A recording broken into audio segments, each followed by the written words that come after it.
So what then should you look for in a spouse? For ladies, number one, look for a man who is responsible. Please, what did I say? What are his values concerning family? You'll be surprised. Not everybody has values, family values like that. Not everybody thinks they need to spend time with children, be there for them, give them emotional support. Check very well. And one of the simple ways to check is, who else is he responsible for? How does he treat them? How does he treat them?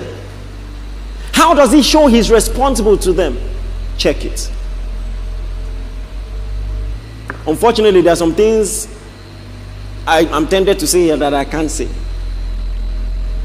But sometimes even marriage counseling is a burden. It's a burden. Because as a pastor, I must believe the best. Some counseling, you know, this one is not going anywhere. It's just, you know, oh God. It's not. Unfortunately, some of the cases, I warned them.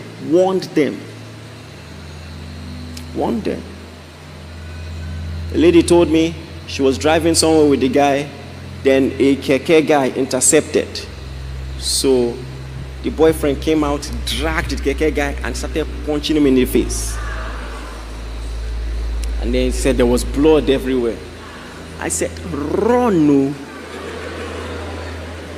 Run.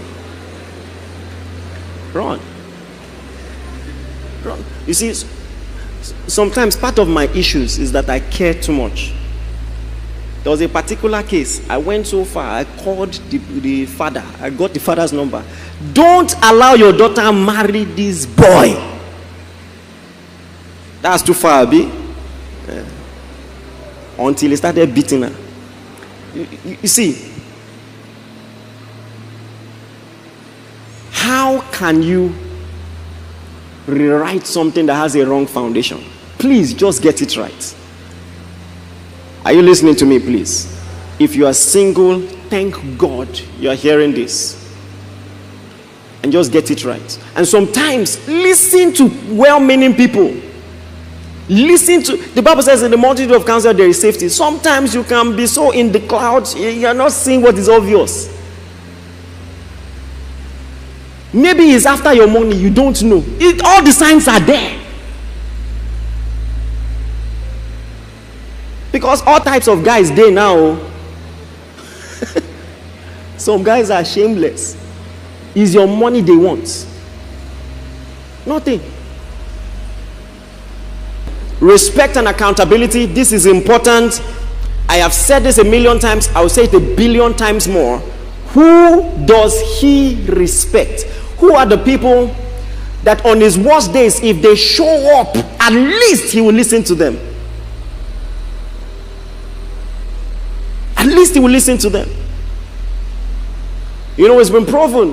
When you go on a date, don't judge by how you are treated. Judge by how others are treated.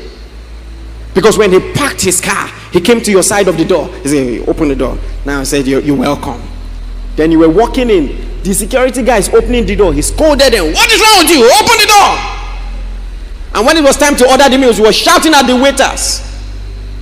Are you daft? Is this what I ordered? And he said, don't worry, my dear. And he said, it's romantic. You and me against the world. In that isolation, there will be abuse. And what a lot of narcissistic people will do is they will cut off your association with people who can defend you when they want to deal with you. My God, when I see it play out, I just laugh. Because you will feel seen. That's, no, he's cutting off all the ties. And you are enjoying it. Just the attention, just both of you. Until problem starts. Years ago, a man was not happy with his wife. She had cancer. He refused to pay for her treatment. He had money. So when the lady came to me, I said, Talk to your pastor. She laughed. Hey, God. You see, there are many things that make me vow. I will never be the type of pastor that you will use seed to cover my mouth. They say, the pastor. When a child is saying that, no, the pastor can't talk to him. Say he built the church. You know, there are some people, the moment you give money, it's total approval. It's total approval. I said, wait. Your dad is not taking care of his sick wife and your pastor cannot talk. He said, he cannot talk. A man is doing that kind of wickedness, nobody can talk to him. Please, watch out for that. Please, are you listening to this? You know, I told you, was it last week or upper? Don't submit to anybody who has not been submitted to anyone or is not currently submitted to anyone. Someone who has never followed will not be a good leader. It's that simple. It's that simple. And they will unintentionally abuse you. Unintentionally. Because they don't even know. They cannot be empathetic because they've not been in those shoes. When our counselor is talking to us, she calls me by name. Emmanuel. No, you shouldn't have done that. No, Apostle, no. No, Emmanuel, that was wrong. Emmanuel, large you. Okay, sit down. No. Number 3, who else does he love? You have to understand, love is a habit. You cannot be the first. Doesn't love anyone, hasn't loved anyone, then you are the first. And you believe. How does he treat his mom? How does he treat his siblings? No, we're not really cool like that. Who are you cool with? You're not cool with anybody. It's a red flag. Let me tell you something. All the requirements for God in marriage, apart from the romantic aspects, you will have enough rehearsal time. Before you submit in a marriage, the Bible says submit to one another in the fear of the Lord. Come on, are you with me? Let me say this. Oh my God, I'm coming to that when we talk about the ladies. A lady who is generally respectful, to be respectful in marriage. It's just simple. It's just common sense. A guy who is generally respectful is more likely to be respectful in marriage. Do you know what is called the fear of God? Are you listening to me? God, there are some people, unfortunately, there are some people who are not committed churchgoers that have this more than churchgoers. That there are some limits they will never cross. Are you aware that there are some people who don't go to church that will not hit a woman? Meanwhile, some tongue-speaking people will give you uppercuts.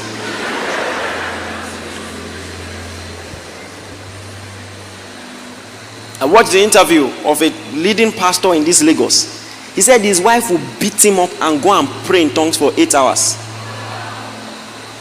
He said throughout the years of that abusive marriage, there was no night he can remember that she didn't pray throughout the night. She would have slapped him like this, then go and travel.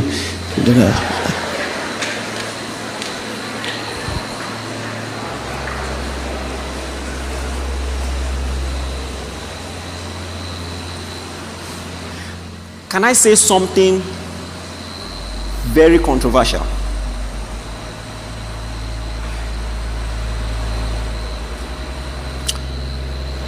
Especially because we have are you ready for this? We have a lot of churches that have rebranded spirituality, maybe unintentionally. So for instance, if you pray to God regularly to bless you, to heal you, and all of that, you can feel spiritual because you pray a lot. So there are not a lot of churches that value discipleship and value actual transformation. So you can have a lot of spiritual activity and you are not growing. Because of that, don't judge based on spirituality alone. There are other things to look out for. Listen, when I say the fear of God, character, all those things, it doesn't automatically translate again. Unfortunately so. It is meant to. It is meant to translate, but it doesn't always translate. And one of the biggest conundrums to some people who have all these religious models It's Pastor Adeboye and his wife. They both got married when they were unbelievers. Pastor Adeboye was still patronizing herbalists. He was, if I remember correctly, even at the age of 30, he was not born again. But when he found Jesus, his wife said, I will follow you. I will serve the God you are serving. Simple. Oh my God. So many things.